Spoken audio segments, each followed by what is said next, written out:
Pri prehrani kroničnih bolnikov, ki uživajo različna zdravila, je seveda tudi učinkovanje zdravil odvisno od tega, kakšno je prehransko in presnovno stanje posameznika. Če je nekdo shiran in nima zadostne količine, recimo proteinskih struktur, bo verjetno imel tudi manjše število receptorskih molekul ali pa encimov, preko katerih delujejo zdravila. Mogoče bojo tudi prebavila, recimo pri srčnem popuščanju, bolj zatekla.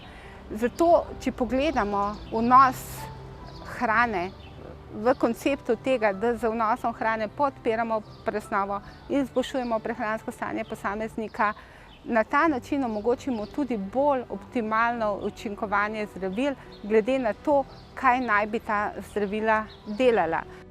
Pri večini kroničnih bolezni velja pravilo, da naj bi hkrati s tem, ko uvedemo terapijo določenega bolezenskega stanja, preverili tudi prehransko stanje posameznika in mu na ta način ustavili ustrezno prehransko podporo.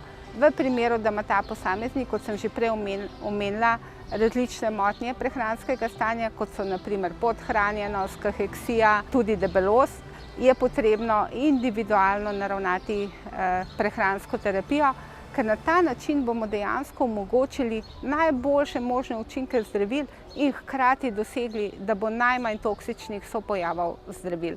Ker zdravila bojo dejansko lahko delovala preko procesov, ki naj bi jih regulirala in za kar so namenjena.